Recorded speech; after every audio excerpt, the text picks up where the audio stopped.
What's up, everybody? I'm back with another video game review. Excuse the mess behind me and excuse the lights.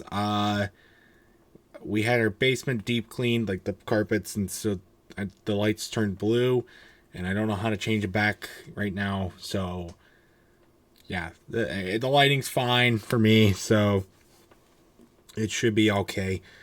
It'll change back soon. Don't worry about that. But I got another game review to put out to you guys today, and it is of SpongeBob's Surf and Skate Roadtrip. This game was released on a lot of different platforms. I think it was on the Wii, 360, PS3, came out, but I played it on the DS. Really, well, I have the 3DS, I have a DS cartridge, but I played it on 3DS, but it was a DS game. So, yeah. But you know, it's just one of those games that was profiting off the SpongeBob hype, and you know, marketing power and whatnot. And it was just trying to sell a game with SpongeBob in it. And I had a lot of hype-ish going into this game, but I could not finish it. I really couldn't. I'm sorry. I'm sorry I could not finish it. I played it as much as I could.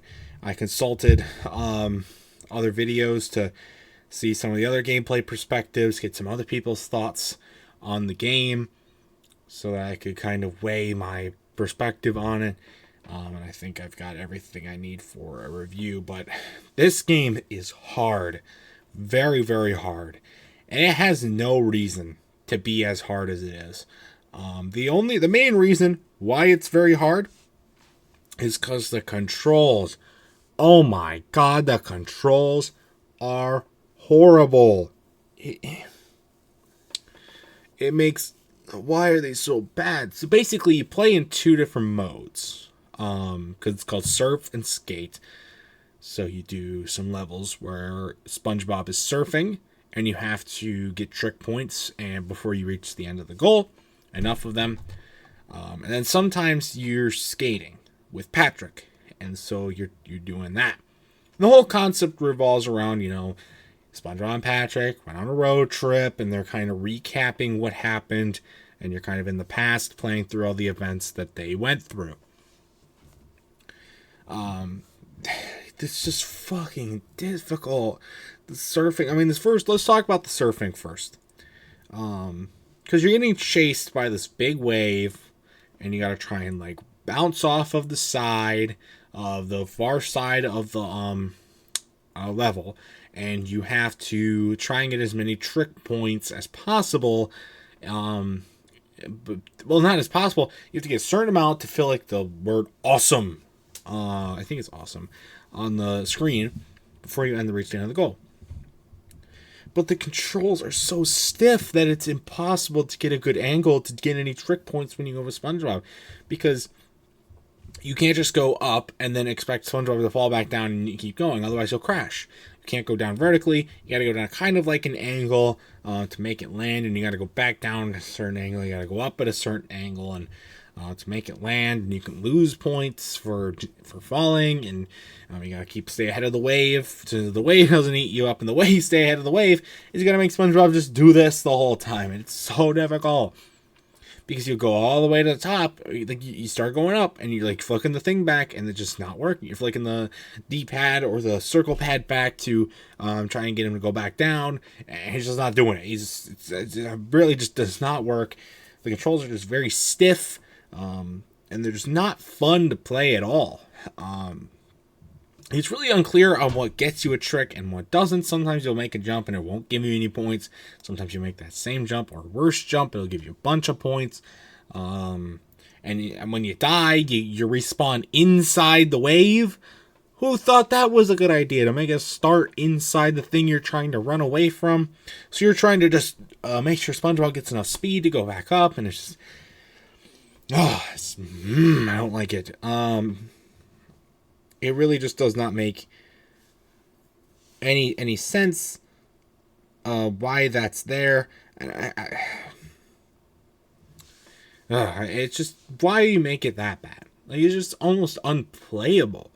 I've seen versions on the Xbox 360, where you're fine because it's like the DS. It's kind of like a side scroller sort of thing, but for like 360, it looks like it's more of a, you can see what's coming in front of you. It's kind of like a racing level kind of thing, just trying to avoid obstacles. But you still have to do in the DS version. It's really easy to avoid them because they give you enough indication of how far ahead the obstacle is. Sometimes you just go right over the obstacle and it doesn't matter. Sometimes if you go like on the edge but you still kind of hit it, it won't do anything. The hitbox is very small for the obstacles. And then you got the skating portion with Patrick, and you're kind of like skating along a road, and you got to go up through ramps and whatnot to reach your goal.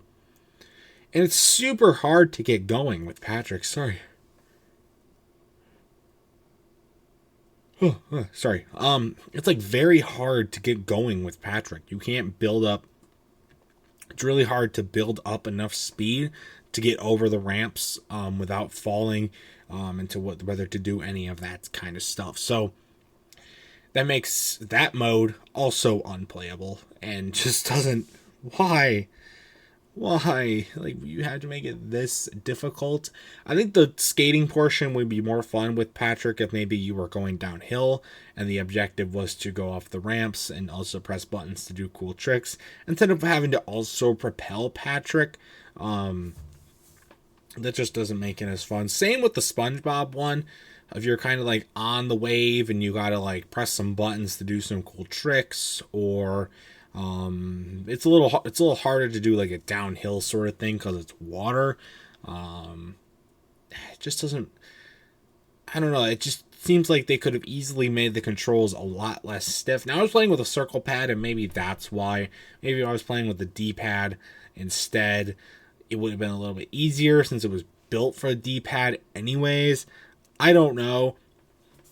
And all I do know is that the controls were still very bad, and I know I'm not alone in that. I know I'm not alone because of the fact that a lot of other people say it's bad because of the controls. It's bad. The final thing I've got, because I don't have a lot of notes, I just really don't want to talk about this game a whole lot. The story mode, calling the story mode is insult. It's not a story mode. It does not. Okay, it is a story mode. It does not need a story mode.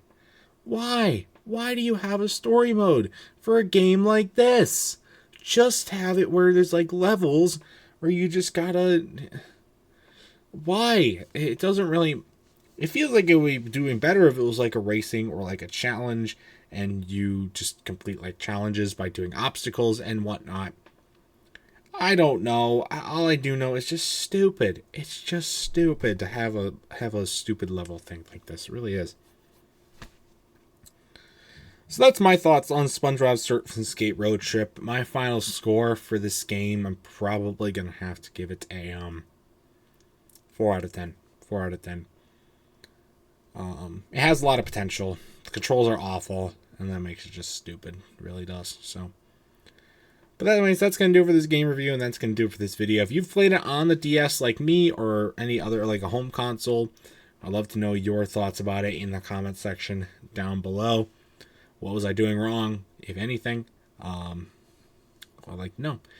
But that's going to do it for this video. Again, stay tuned for much more amazing content, including more game reviews and other awesome stuff. And until next time, I will see you guys later. Goodbye.